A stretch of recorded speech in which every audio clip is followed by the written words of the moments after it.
Bonjour et bienvenue à ce plateau Focus qui convoque la parole officielle du Bénin pour clarifier sa position alignée derrière celle de la CEDEAO sur la crise au Niger. Le sujet est délicat, oui. Il confronte les chefs d'État de la CEDEAO à un dilemme. Après la menace d'un rétablissement par la force du président élu Bazoum dès les premières heures du putsch qui le tient otage, leur dernière position d'une intervention militaire au bout du dialogue n'en finit pas de susciter des critiques exacerbées dans les opinions africaines. Les panafricanistes n'y voient rien de moins qu'une manipulation de puissances occidentales plus friandes des ressources nigériennes que toute autre intention démocratique vertueuse ou généreuse. Quelle lecture donc les dirigeants de la CEDEAO, en tout cas celui du Bénin Patrice Talon, connu pour son pragmatisme et son attachement aux intérêts de son pays, eh bien, que pense-t-il des appréhensions des opinions anti-interventionnistes?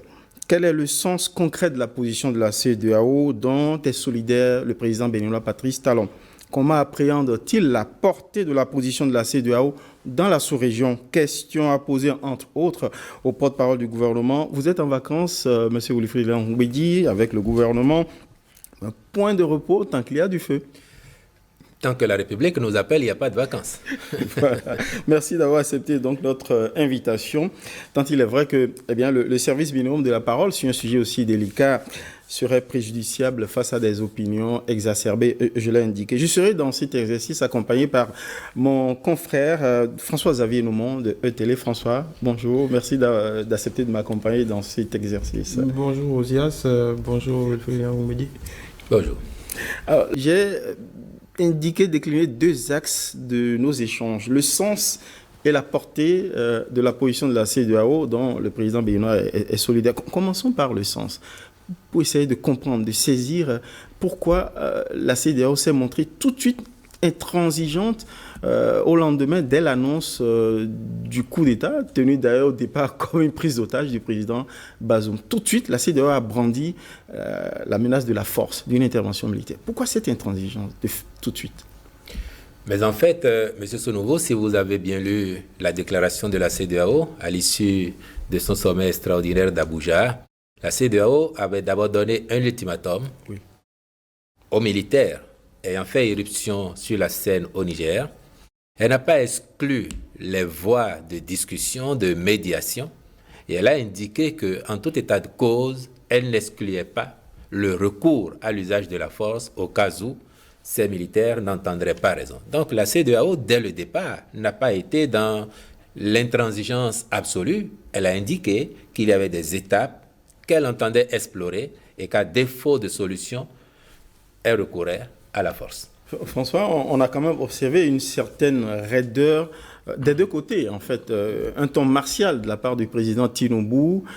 C'est pas la première fois qu'il y a des putschs sur le continent. Mais on a vu que cette fois-ci, dès les premières déclarations, que la CEDEAO, à la faveur du leadership de Tinubu, affiche une certaine position martiale, utilisation de la force. Pourquoi cette singularité-là?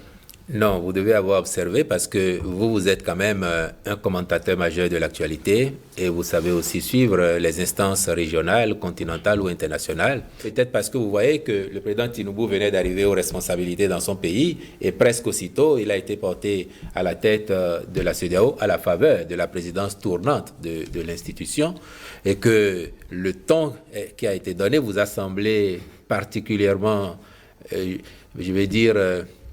particulièrement tranchant par rapport à ce que vous avez eu l'habitude d'entendre. Peut-être que la personnalité du président Tinubu se matérialise à travers cette déclaration, ce ton aussi, mais sur le principe, la CEDEAO a toujours été contre les coups d'État, contre les putschs, et l'exemple nigérien ne fait pas exception à cette position doctrinale de la CEDEAO. Mais au fond, faisons et osons faire le débat de principe.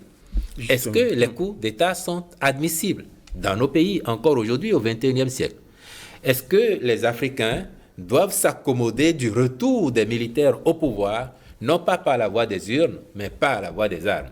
Mais il se trouve que les opinions s'enthousiasment de l'éruption de putschistes à la tête de certains de nos États. Nos pays, depuis au moins plusieurs décennies maintenant, ont fait le choix de la voie de la démocratie comme voie d'expression des peuples et voie de conquête et d'exercice du pouvoir politique. Oui. Nous ne sommes plus dans les années 50, 60, 70 où parfois la politique apparaissait comme une jungle où votre adversaire qui a été défait dans les urnes pouvait aller fomenter un coup avec des syndicalistes ou des militaires pour vous dégager du pouvoir, et cela passait à l'époque comme étant quelque chose de normal. Mais depuis, le vent a tourné et nous sommes engagés dans des processus démocratiques.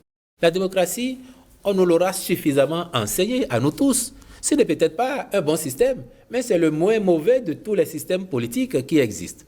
Et quand on est en démocratie, où les populations ont la possibilité de se rendre aux urnes, de désigner quelqu'un à qui elles confient les destinées de leur pays, elles ont aussi subséquemment le droit de révoquer cette personne à l'occasion d'une prochaine élection quand elles ne sont pas satisfaites. La population trouve peut-être le temps, non ? Le bulletin de vote, c'est l'instrument majeur que la démocratie met entre les mains des populations pour leur dire « appréciez la gouvernance, appréciez l'action de ceux que vous avez élus, vous les validez ou vous les sanctionnez en fonction de l'atteinte des résultats ou des objectifs que vous leur avez fixés. » Il n'appartient pas aux militaires, en processus démocratique, de s'interposer entre le peuple et les dirigeants pour s'accaparer, in fine, le pouvoir en faisant croire qu'ils sont les meilleurs garants de la démocratie. Non, ça n'est pas de ça qu'il est question. Autrement, c'est un leurre. C'est un leurre.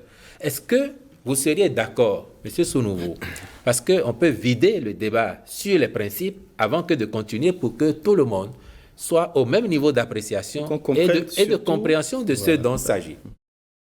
Est-ce que vous seriez d'accord, M. Sounouvou, qu'à l'échelle d'une commune, par exemple, à l'échelle d'une commune, le maire élu, quelque temps après, soit déposé parce que son adversaire qui a été battu se serait entendu avec peut-être le commissaire central de la ville ou le directeur départemental de la police républicaine pour dire « c'est un mauvais maire, il gère mal, j'aurais dû être à sa place, on lui fait un coup d'État et je m'installe ».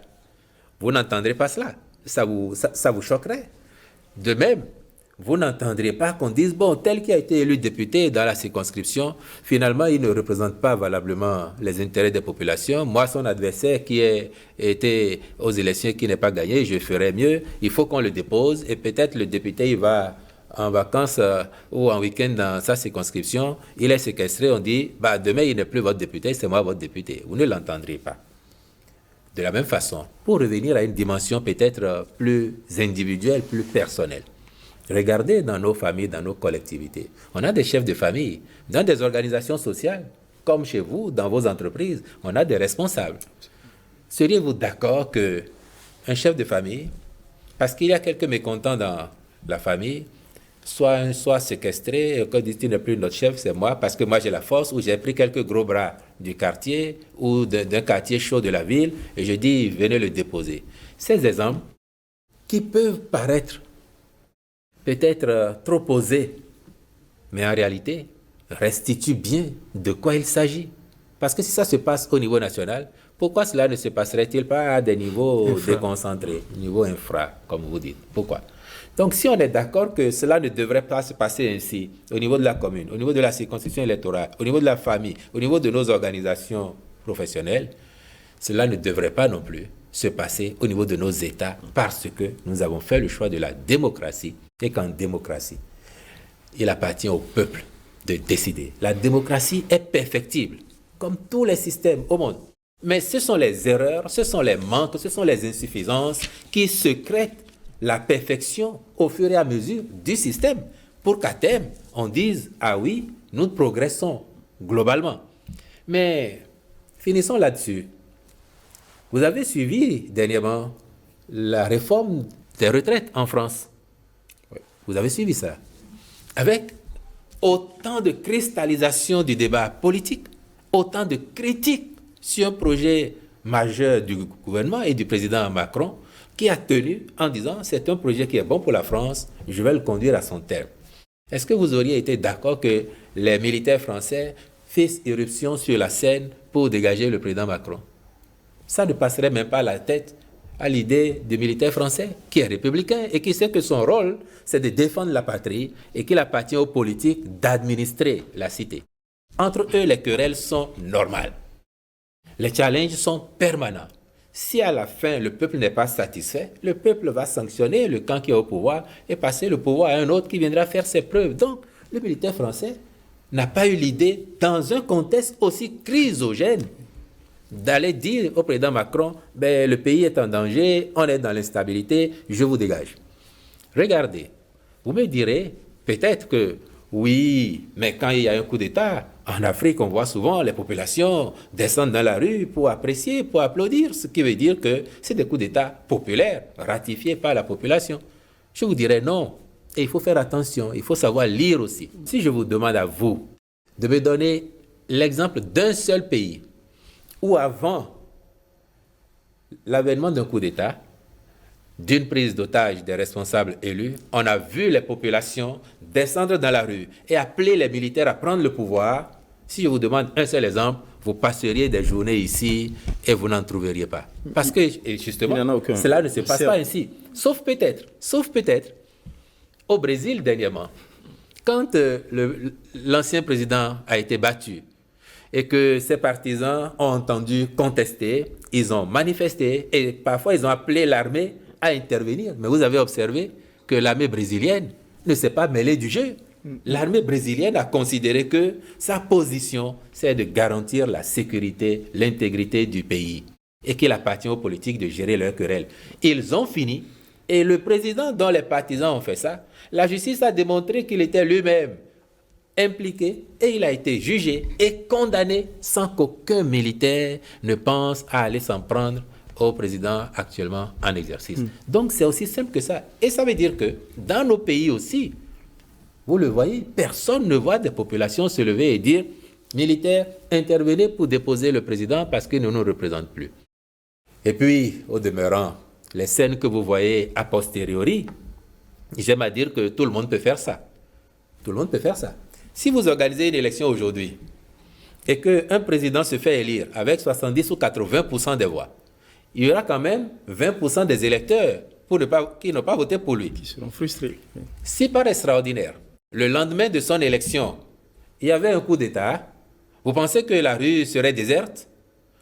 Les 20% qui n'ont pas voté pour lui là, peut-être la moitié, les 2/3 ou l'intégralité iraient dans la rue pour applaudir et dire c'est un très bon coup d'État parce que nous, on n'est pas d'accord avec lui. Peut-être pas non plus, monsieur le porte-parole. De la même façon, celui qui est en situation et qui a des ressources, il peut vous mobiliser tout de suite des gens pour venir entonner le refrain qu'il a envie que l'on chante. Et donc, pour finir là-dessus, les insatisfactions des populations, les manques peuvent exister, peuvent générer des frustrations. Et oui, et que parfois, s'il y a une situation du genre, certains de bonne foi peuvent penser que c'est la solution et que leurs problèmes auront disparu. C'est faux. C'est en apprenant que nous deviendrons grands, que nous allons perfectionner, améliorer notre pratique de la démocratie afin que sur notre continent, de telles scènes n'interviennent plus. Nous avons besoin d'être aussi des pays majeurs, d'être un continent majeur et qu'on ne parle plus de nous à l'international comme étant ceux qui concentrent tous les maux de la planète. Nous ne sommes pas des damnés. Et du reste, le Bénin a commencé à le montrer depuis quelques années que grâce à notre travail acharné, nous pouvons collectivement transformer notre sort. Nous avons commencé modestement. Est-ce on va dire la particularité ou les conditions d'avènement de ce putsch qui ont induit cette réaction, on va dire, ferme de la CEDEAO, parce que la CEDEAO, on la targue un peu de tout, depuis les dernières occurrences, le Mali, la Guinée, le Burkina Faso, on a l'impression, en tout cas, d'une certaine inertie ou apathie, ou en tout cas la CEDEAO, disons, au final était restée quelque peu, disons, avec des réactions quelque peu possibles. Les sanctions, on a vu que ça a eu des résultats contrastés ici ou là, même si ça a pesé effectivement sur le comportement des uns et des autres. En quoi ce coup d'État du Niger est différent des autres? Parce qu'on l'a entendu, c'est le coup d'État de trop. Exactement. La patronne des affaires étrangères sénégalaise a dit ça explicitement. Ici aussi, on l'a dit. En Côte d'Ivoire, on le dit. En quoi ce coup d'État est de trop?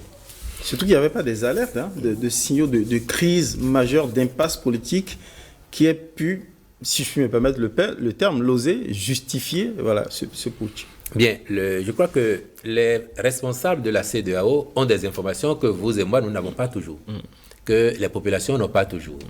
Et pour revenir à l'espèce nigérienne, vous l'avez dit, M. Sounouvou, vous n'avez pas vu venir. On n'a entendu aucune crise, la manifestation de quelques mécontentements. Le président Bazoum est en place depuis 2 ans seulement, donc chacun peut être surpris. Les motivations réelles, du coup, peuvent avoir été obtenues par les chefs d'État, ce qui justifierait aussi cette attitude. Si, par exemple, au Mali et au Burkina, on a dit dégradation avérée de la situation sécuritaire, ce qui était observé par tout le monde. Absolument. Et qui n'a pas changé depuis que les coups d'État ont eu lieu, toute proportion gardée. Qu'est-ce qui a réellement changé dans ces pays sur le front antiterroriste? Tous les jours, pratiquement, nous sommes à déplorer des Africains, des citoyens de ces pays morts du fait du terrorisme. Donc, fondamentalement, qu'est-ce qui a changé? Au Niger, on avait encore le sentiment au moins que dans le Sahel, c'était le pays qui, avec plus ou moins de bonheur, tenait bon face au terrorisme.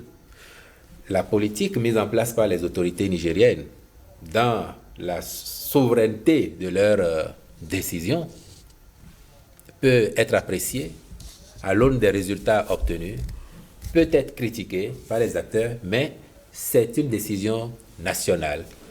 Et la sous-région et le monde observent que, globalement, le Niger avait des résultats plus ou moins intéressants sur le front de la lutte antiterroriste.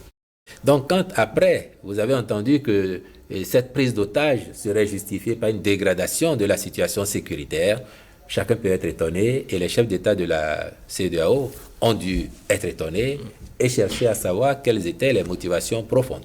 Et sans aucun doute que les ayant eus, sans pouvoir forcément les verser sur la place publique, ils se sont dit qu'il n'était pas question de laisser faire, autrement, c'est la porte ouverte à tous les désordres. Parce que un coup d'État peut en appeler un autre. Donc, de coup d'État en contre-coup d'État, comme c'est la loi du plus fort, ceux qui ont pris en otage aujourd'hui le président Bazoum et qui essayent d'installer leurs machines, ils sont logistiquement en position de force. Mais si demain, une autre faction de l'armée nigérienne était plus forte et entreprenait un autre coup d'État, vous voyez, l'instabilité va en rajouter à l'insécurité et tout cela impactera négativement les conditions de vie des populations parce que cette instabilité ne laisse pas le temps à la gouvernance politique d'adresser les préoccupations des populations et de leur apporter des réponses pertinentes au quotidien.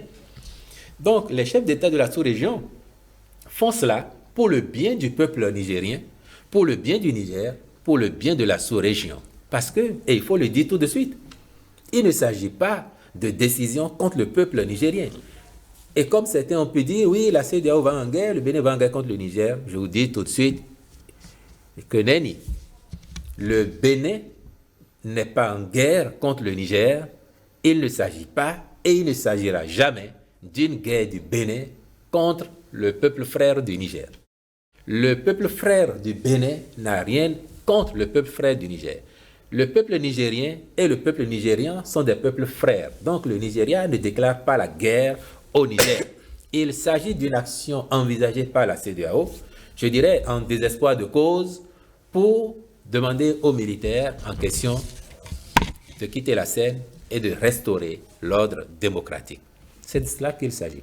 Et donc ceux qui ont pu dire, oui, ils vont affronter les populations, je vous rassure que dans la logique de la CEDEAO, il ne s'agit nullement d'une guerre contre les populations nigériennes. En attendant d'analyser les impacts possibles ou les portées multidimensionnelles possibles d'une intervention militaire, vous l'avez dit, un push peut en appeler un autre, créer de l'instabilité et donc générer des sources de crise, non seulement pas à l'intérieur du Niger, mais dans la sous-région. Déjà, la menace sécuritaire pourrait trouver là un boulevard pour se disséminer jusqu'à la côte. Quand on a fini de dire ça, quand on revoit les mesures économiques, fermeture de frontières, les populations de part et d'autre vont en souffrir et commencent déjà par en souffrir. Est-ce que là aussi, pour reprendre votre expression, mais dans un autre sens, en désespoir de cause, est-ce que ces mesures économiques de blocus ne sont pas des mesures désespérées ou désespérantes? la CEDEAO, au regard, sans doute encore une fois, des informations en possession des chefs d'État, a entendu y aller très fermement pour montrer aux militaires ayant fait irruption sur la scène qu'elles n'entendraient pas ratifier ce qu'ils ont fait. Ces décisions ont malheureusement un impact avéré sur le peuple nigérien, et c'est pour ça que le président Ouattara disait la dernière fois que les responsables de cette situation, ce sont les militaires en question. S'ils étaient dans leur rôle, on n'en serait pas là aujourd'hui. S'ils s'étaient contentés d'assurer la sécurité du président élu démocratiquement et de veiller à l'intégrité du territoire national, nous n'en serions pas là. Donc si on cherche des coupables ou des responsables à cette situation, c'est d'abord ceux qui, de façon indue, se sont portés sur la scène politique.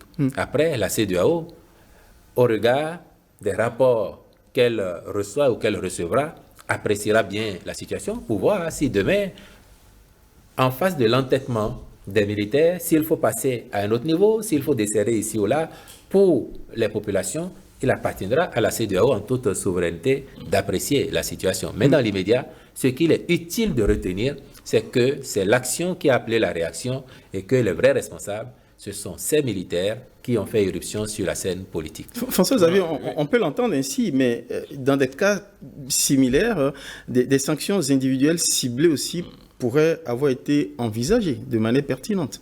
Et il y en a eu. C'est pour ça que je vous dis, la CEDEAO appréciera au regard de l'évolution de la situation. Toujours au sujet de ces sanctions, il y a bien évidemment ceux qui s'inquiètent de la répercussion ici chez nous. Est-ce que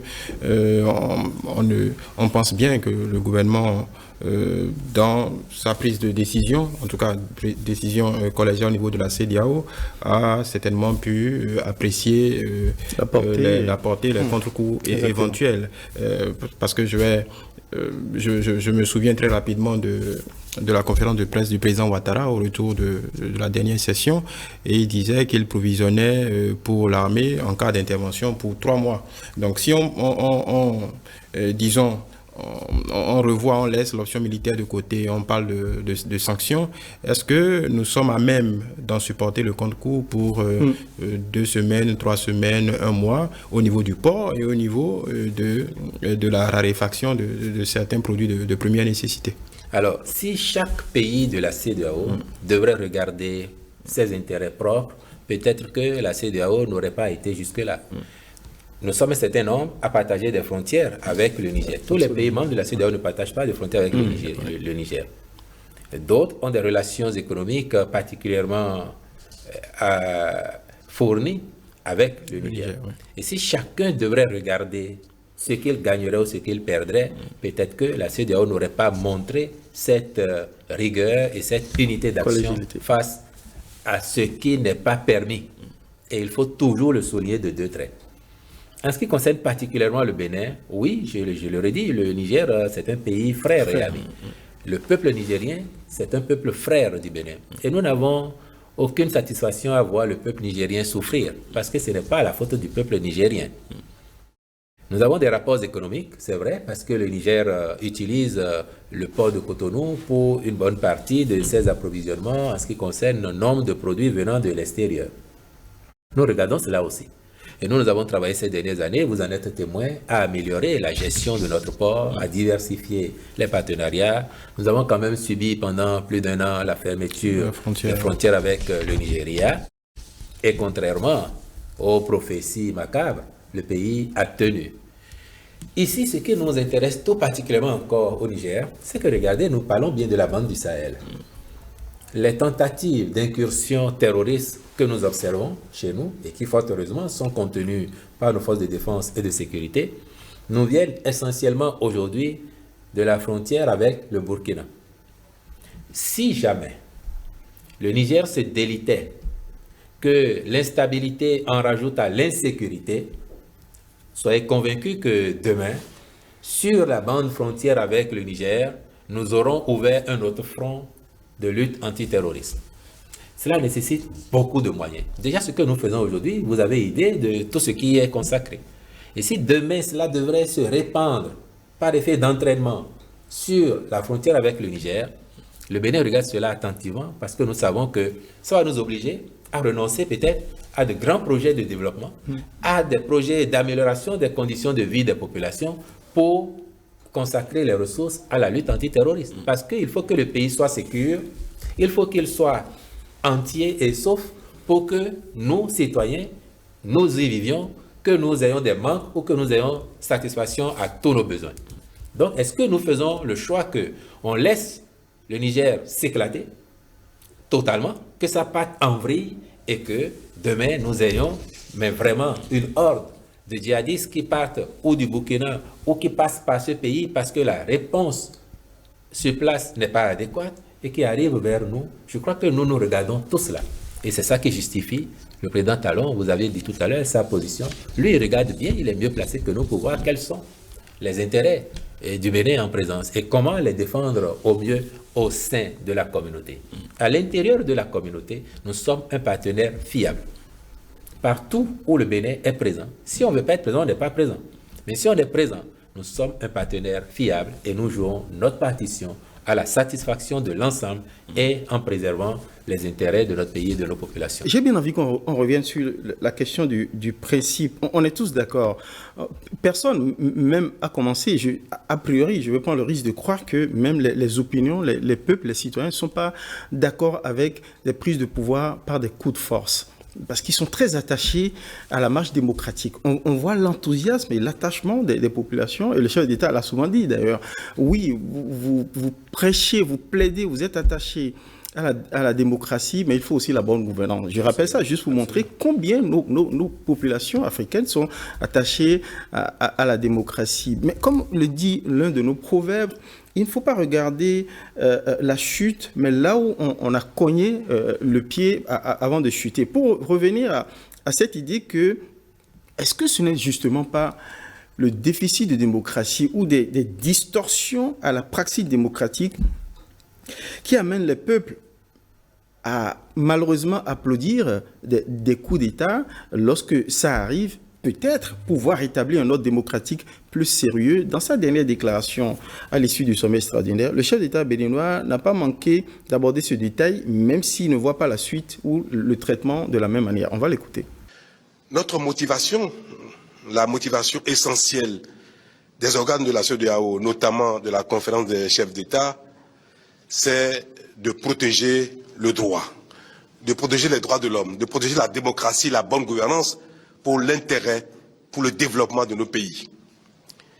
Pour le moment, la seule voie par laquelle les peuples s'expriment pour faire le choix de leurs gouvernants, c'est pas la démocratie, c'est pas le vote. On n'a pas encore imaginé, inventé, Dieu ne nous a pas encore donné un autre moyen d'entendre le peuple. Et c'est pour ça que la CEDEAO s'est donné comme objectif de protéger le seul moyen par lequel les peuples s'expriment. Si les processus démocratiques ne sont pas encore parfaits, il faut travailler à les améliorer. Mais on ne peut pas permettre qu'un autre moyen, par exemple les armes, soit un moyen de décision, soit un moyen de choix des gouvernants des pays. C'est le seul problème de la CEDEAO.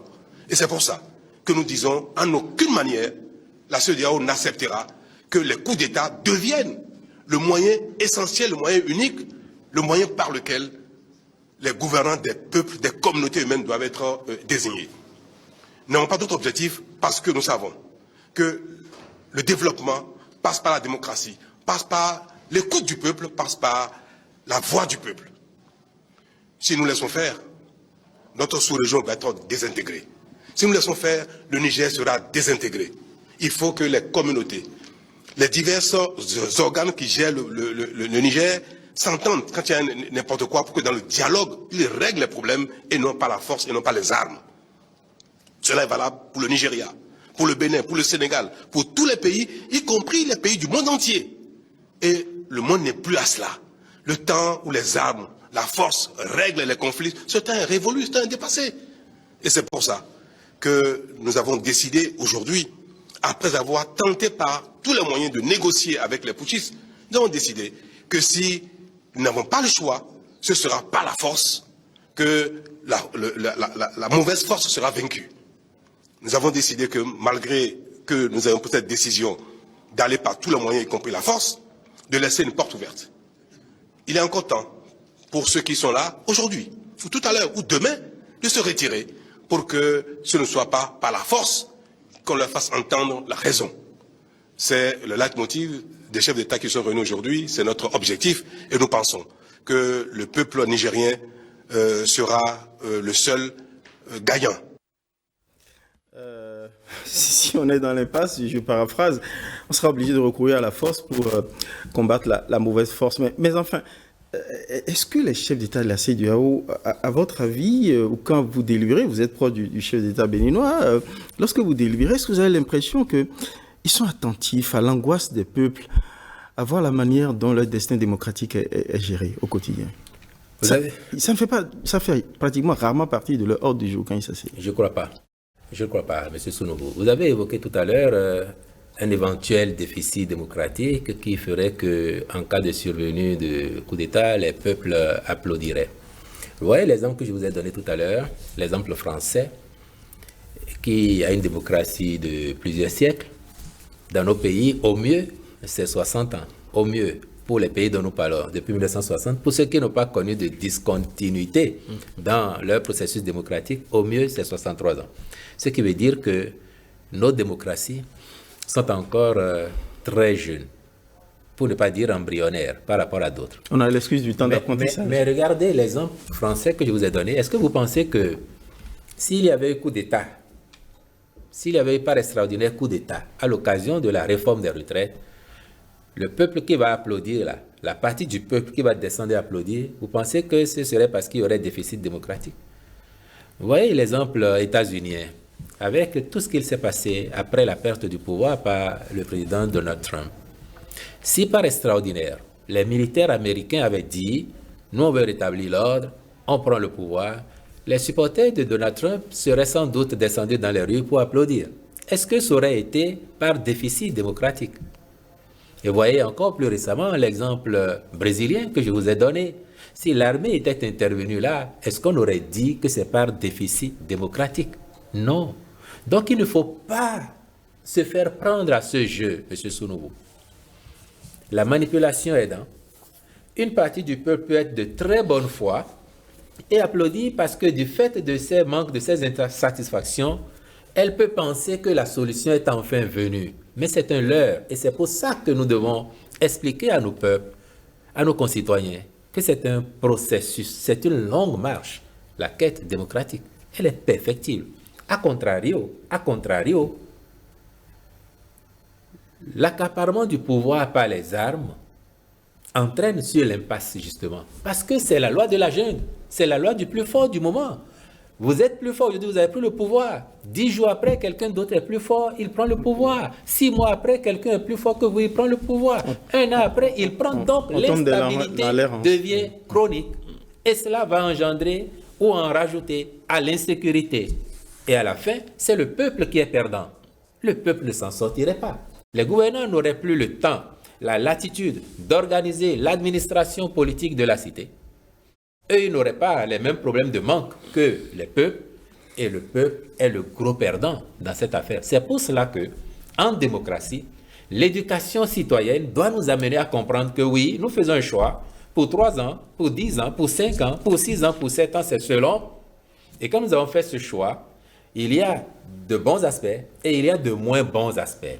Et sur l'expérience, nous gagnons à améliorer la pratique sur les moins bons aspects, afin que, à la prochaine échéance, nous tenions compte du bilan, positif et négatif compris, pour faire nos choix, afin que, à l'étape d'après, nous ayons collectivement progressé. Mais si nous prétestons des manques du moment, pour dire, de toute façon, ça ne marche pas, il faut arrêter ça, on s'en sortira jamais et on n'y arrivera jamais. Donc, il n'y a pas d'excuse au XXIe siècle pour justifier un coup d'État, un push ou une prise d'otage. D'ailleurs,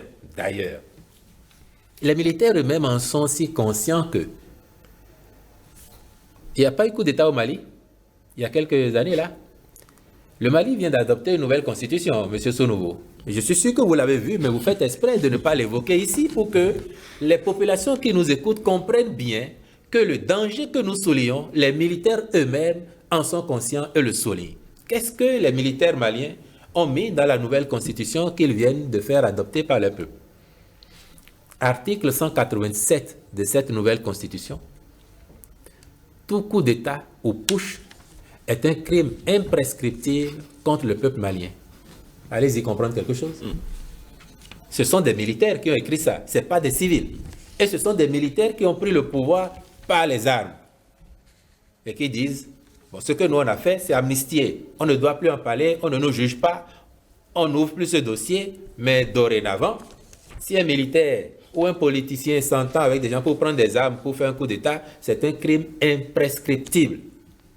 Ce sont des militaires, encore une fois, ce n'est pas des civils. Ça veut tout dire.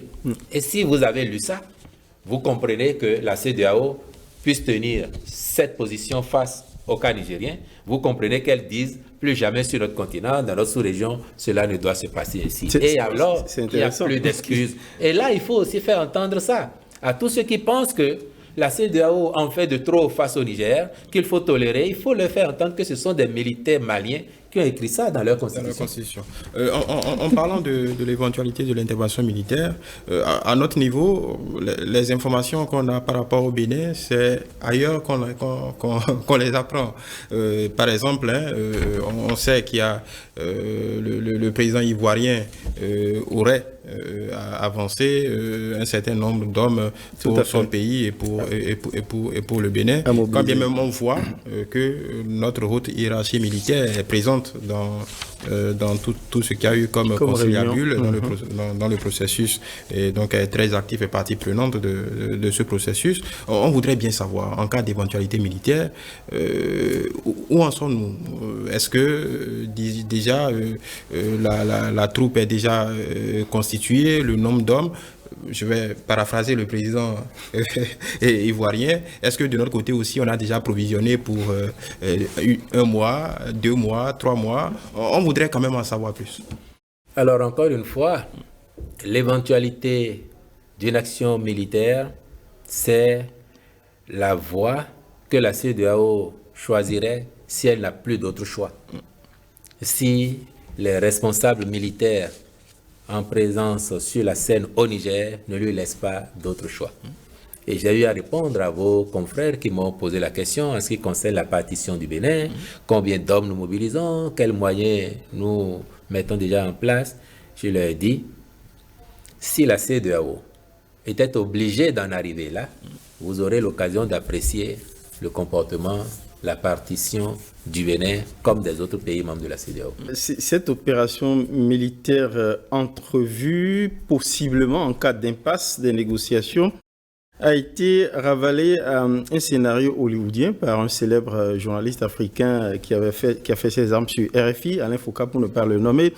Est-ce que justement ça ne montre pas qu'en vérité cette arme est utilisée par la CEDEAO pour affirmer une position de principe, mais qu'en vérité à l'opérationnel ce serait véritablement aussi improbable qu'on déciderait d'imiter en Afrique de l'Ouest l'opération Entebbe qui a permis d'exfiltrer en Ouganda des otages israéliens. Monsieur Sonovo, vous et moi ne sommes pas des stratèges militaires. Et c'est pour ça que même les chefs d'État de la CEDEAO, quand ils ont donné l'orientation, ils ont laissé le soin aux techniciens de la chose de se retrouver, de réfléchir, de mettre en commun leurs moyens et de voir comment cela se ferait. Et rappelez-vous, il ne s'agira pas, le cas échéant, d'une guerre de la CEDEAO ou des pays de la CEDEAO contre le peuple nigérien. Il s'agirait alors d'une action ponctuelle destinée à remettre en place le président Bazoum, à restaurer l'ordre constitutionnel et ce faisant, à restaurer la souveraineté et la sécurité du Niger. Donc pour ça, faisons confiance aux instances si on devait en arriver là. La France est prompte à prêter son secours et elle a dit clairement qu'elle est solidaire de toutes les mesures prises par la CEDEAO, donc y compris l'opération d'une intervention militaire possible. Est-ce que, in fine, ce n'est pas avec les troupes françaises positionnées au Niger, et cela justement nourrit la veine, la dégaine des panafricanistes qui considèrent que les chefs d'État de la CEDEAO sont à la solde de la France. Mais pourquoi vous n'évoquez pas le soutien des États-Unis, la solidarité des États-Unis d'Amérique à la position et aux décisions de la CEDEAO? Pourquoi vous n'évoquez pas la solidarité des Nations Unies à la position de la CEDEAO et que ça n'est que la France qui soutient, la France qui est d'accord? Les États-Unis ont dit et répété.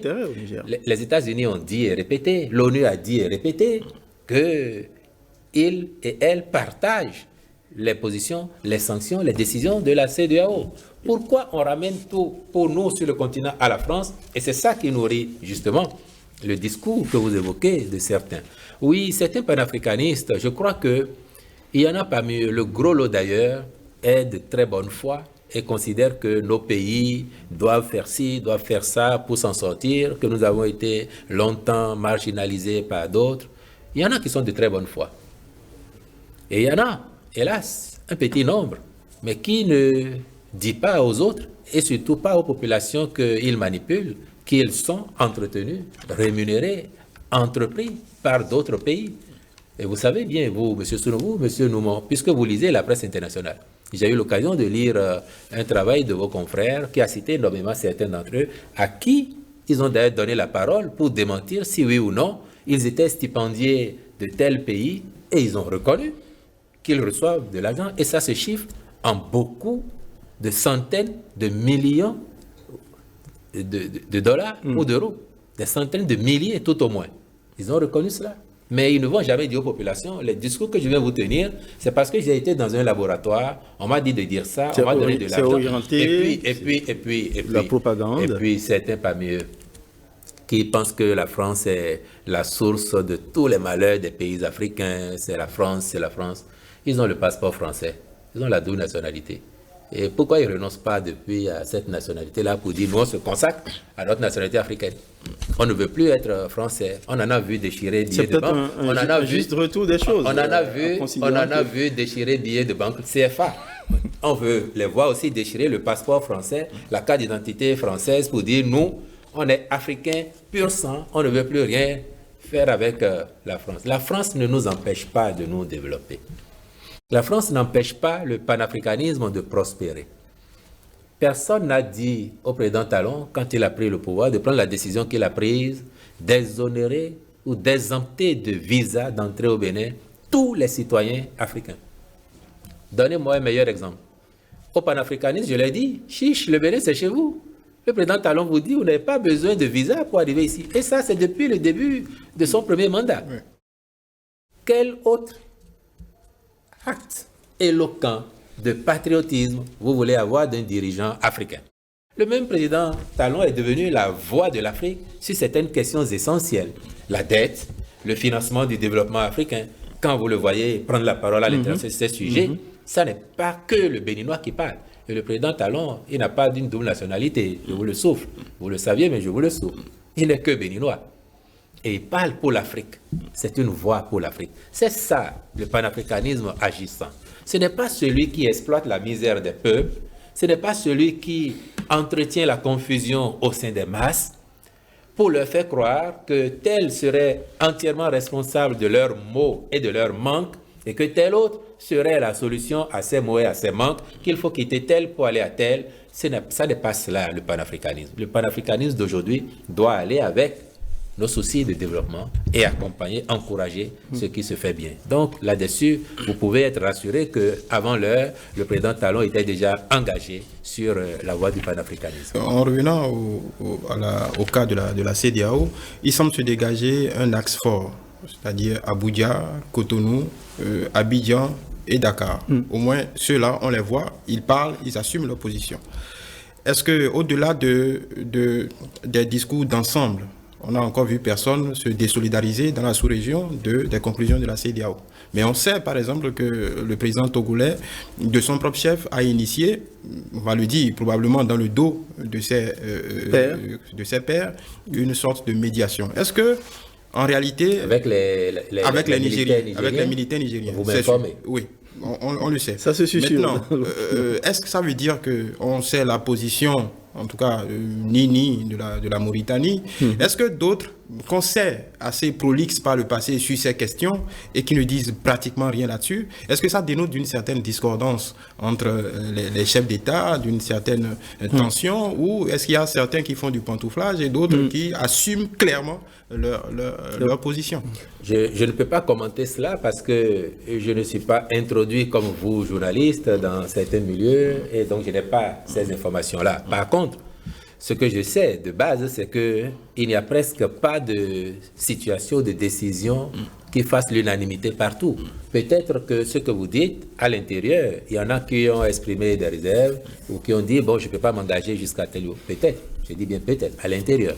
Et que maintenant, à l'extérieur, ils fassent si ou prennent telle ou telle initiative, leurs pairs, si c'était le cas, apprécieront. Est-ce qu'en revanche, on doit mettre sur le compte de la propagande ou du fantasme panafricaniste certaines postures qui considèrent quand même que nos pays africains, le Niger en l'occurrence, dernier pays en crise politique en date, sont le théâtre d'une confrontation d'intérêts au niveau des puissances étrangères.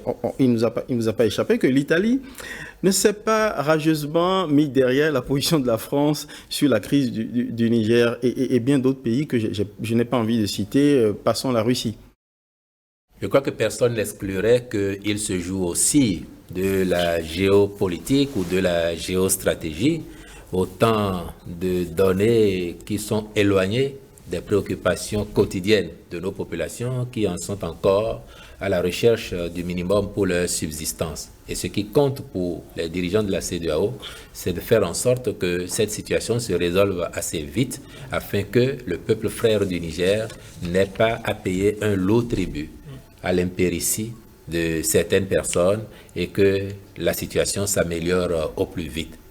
Nous n'avons pas envie que nos frères du Niger soient en situation de manque absolu, que la disette ou la famine s'installe, que les maladies s'installent.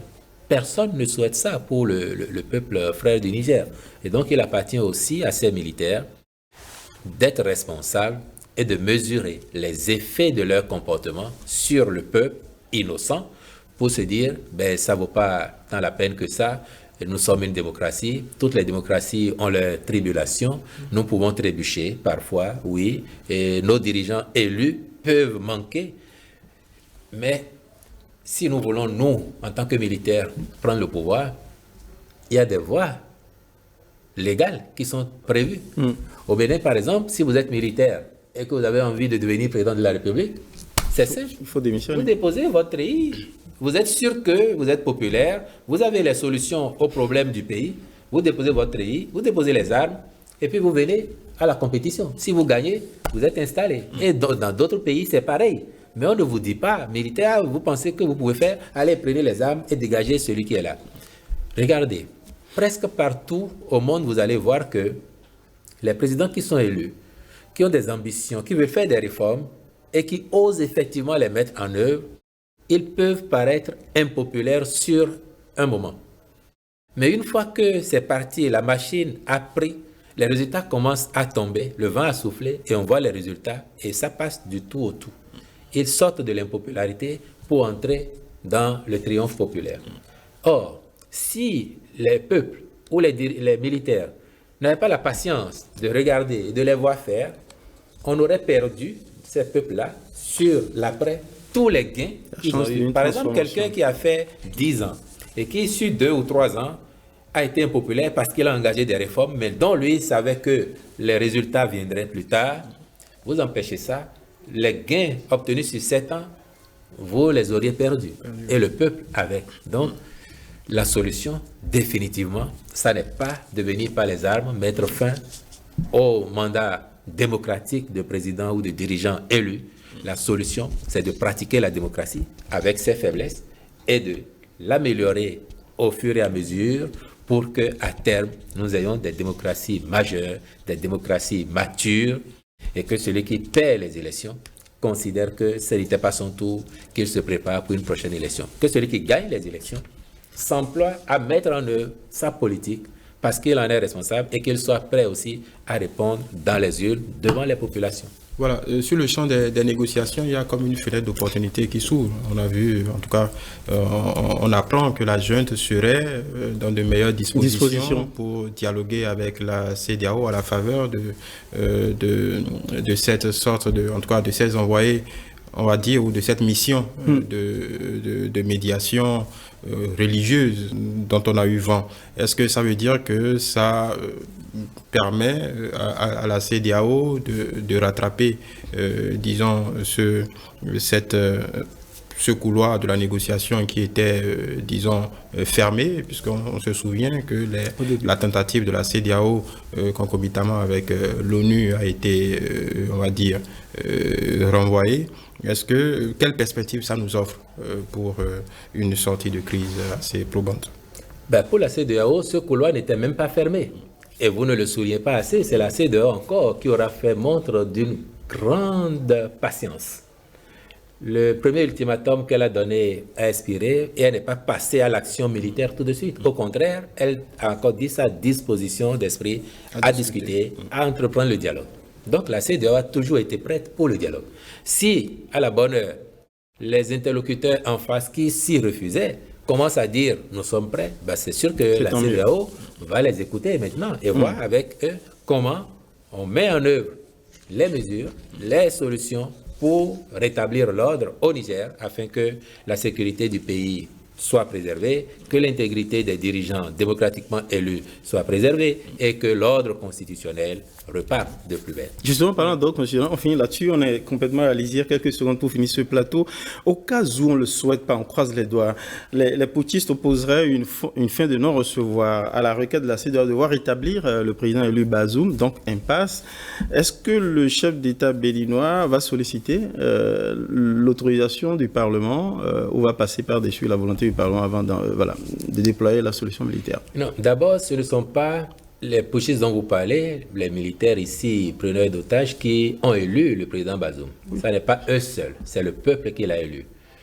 Et au demeurant, la constitution nigérienne prévoit les modes de dévolution du pouvoir en cas de vacances. Donc si pour une raison ou une autre, le président élu était finalement dans l'incapacité d'exercer son mandat, la constitution nigérienne a prévu les moyens pour ce faire. Est-ce que le président béninois irait au Parlement? J'ai dit tout à l'heure et redit que nous ne déclarons pas la guerre au Niger. Ce n'est pas une déclaration de guerre, il n'y aura pas de guerre entre le Bénin et le Niger. Ce que la constitution du Bénin a prévu, c'est que si nous déclarons la guerre à un autre pays, nous informions l'Assemblée nationale qui en débattrait. Il ne s'agit pas de ça ici. Nous sommes dans une dynamique sous-régionale qui elle-même ne consiste pas à mener une guerre des populations de cette sous-région contre les populations du Niger. Non. Donc, en l'espèce, il n'est point besoin d'aller dire à l'Assemblée nationale et voilà la situation, nous voulons faire ci, ce n'est pas de ça qu'il s'agit. Donc, si les conditions étaient remplies pour ce que vous dites, très certainement que la formalité serait accomplie. Pour le tout de l'ordre constitutionnel, d'accord, mais avec ou sans Bazoum? Oui. Pour la CEDEAO, jusqu'à nouvel ordre, le président du Niger, c'est M. Mohamed Bazoum. C'est lui qui a été élu par les populations du Niger et son mandat est encore en cours. François-Xavier Noumon, merci beaucoup d'avoir co-officié ce plateau avec moi. Efface, le porte-parole du gouvernement, qui vient exposer, clarifier la position du président béninois qui est solidaire des mesures prises par la CEDEAO face à la situation de crise au Niger. On croise les doigts, tout simplement en espérant que les bonnes dispositions témoignées par les putschistes aux dernières heures augurent d'un bon dénouement, un dénouement heureux de la crise au Niger pour que le Niger n'implose pas et les pays de la sous-région avec. Merci de nous avoir suivis. Et après le porte-parole du gouvernement, on entendra sans doute des acteurs de la classe politique pour aussi opiner sur la position du gouvernement et puis les commentateurs viendront derrière. Merci.